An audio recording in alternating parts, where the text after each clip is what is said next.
Hello everyone, Super Mustache Pika here. I know it's been a while, but I'm back. And I have a new Let's Play.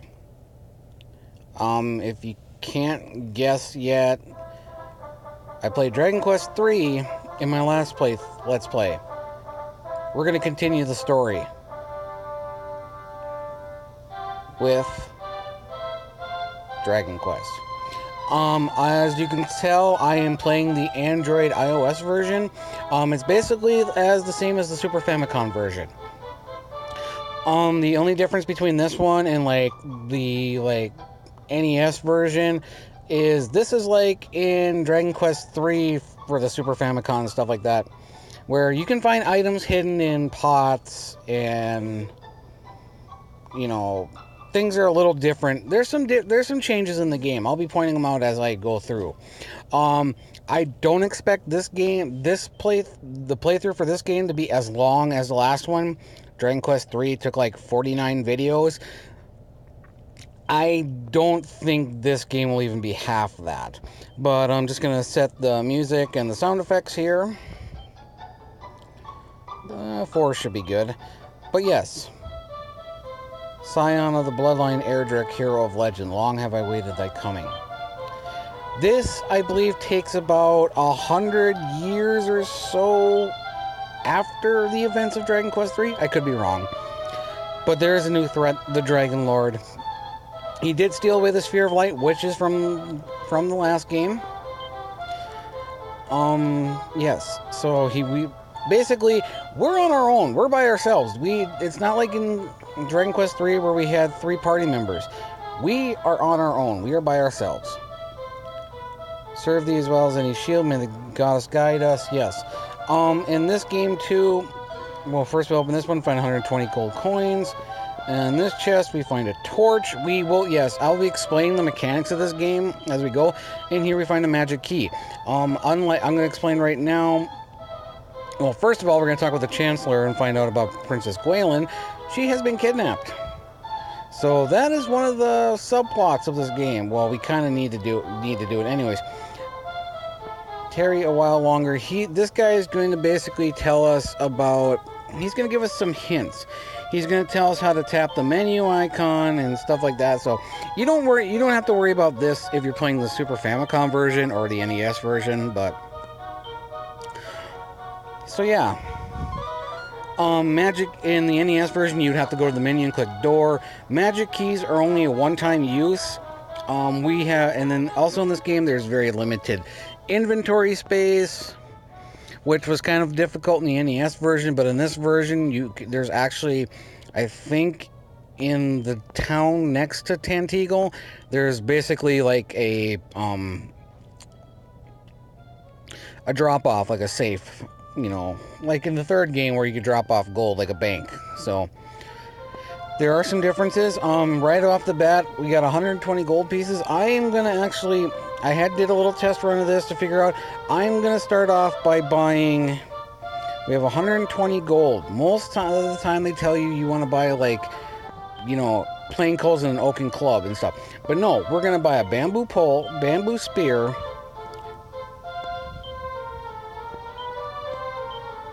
Plain clothes, and yeah, we're gonna buy plain clothes, and with the remaining 90 gold, we're gonna actually buy a leather shield. This is gonna give us a slight defensive advantage right now. I'm not gonna go gung-ho and try to do things right off the bat. Probably in between videos, I will be doing some level grinding and gold grinding to get items, because this game is grind heavy. I'm gonna say that. You can't just boom and go. So as you can see, attack is 9, defense is 8. So we started out with like 7th strength, so we had a 7 attack right off the bat. That's why I went with the bamboo spear. I mean, I could have went barehanded and saved up, but for now, in today's episode, we're going to kind of explore this area, the village. As you can see here, there's a maid down here. And the interesting thing is if I go to...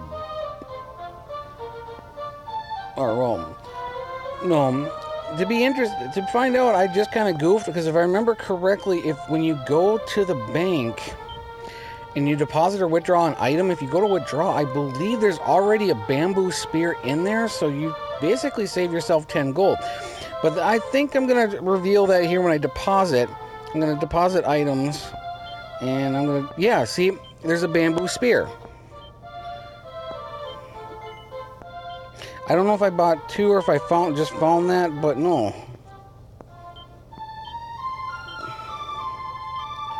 But yeah, there was a bamboo spear in my inventory or in the bank, so I'm just going to sell that for gold.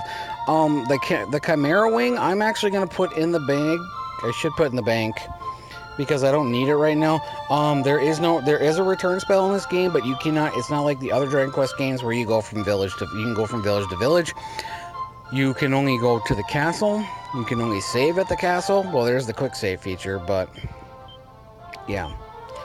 This game is not as simplistic as, it's more, I'd say it's more simplistic as, it's got a straight storyline. You go from point A to point B, So we're just going to get 5 extra gold.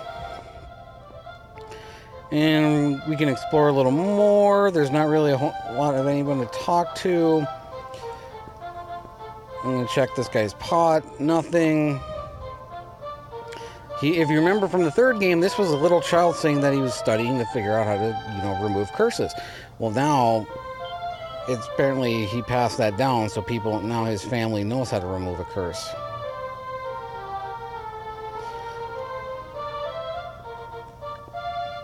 Item shop there to the south, Shrouded in Mist, is the home of the Dragonlord.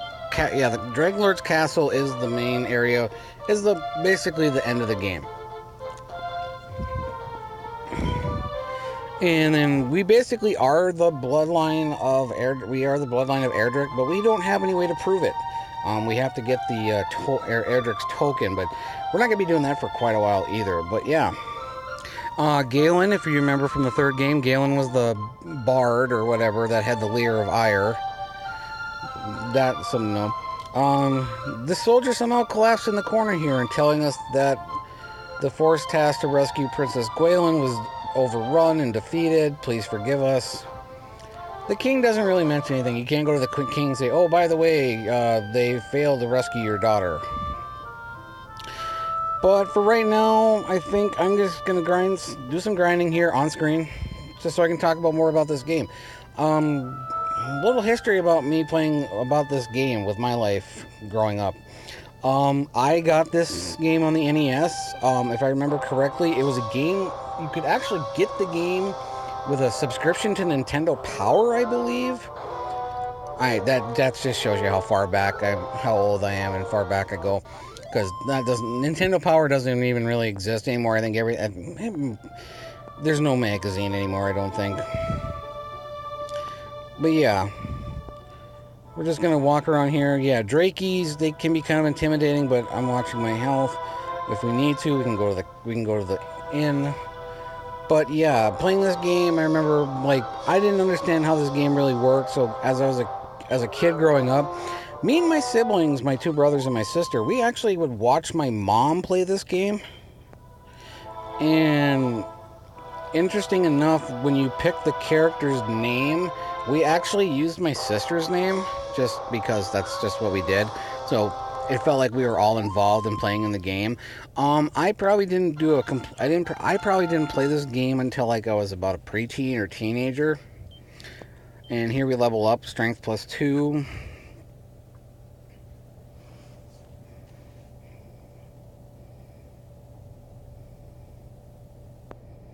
HP by 6. I don't think we're going to get any MP. No, and 4 coins.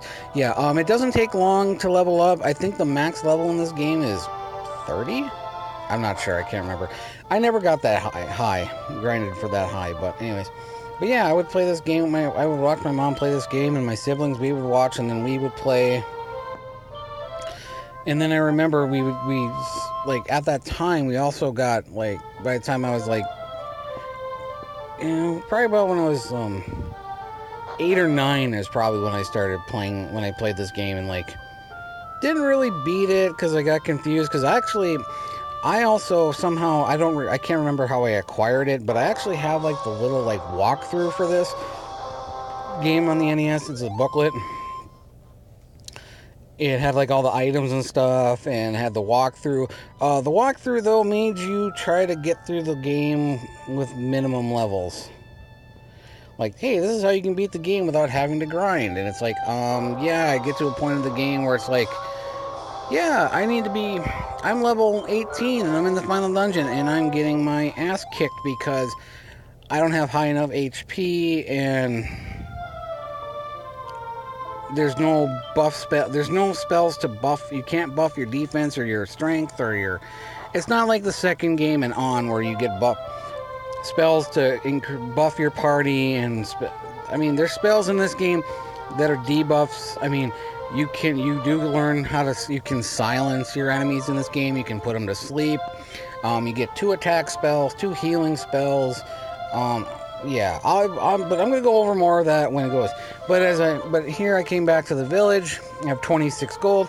I'm gonna spend 20 gold on buying a dragon scale. It actually increases your defense. So it's one of the few accessories in this game, and this is pretty much I'm gonna buy it now, and I'm gonna have it equipped for the entire game. As you can see, attack 11, defense 8. I equipped the dragon scale. And it increases my defense by 5. So it's nice to have. So I already have attack of 11, defense of 13. I could literally explore the rest of this area without crossing bridges. As in this game, as soon as you cross a bridge, you're coming across stronger enemies. But with that, I'm going to end the episode. So in the next episode, we're going to continue exploring the northern area of Alefgard and continue on our journey. This has been Super Mustache Pika. Have a nice day.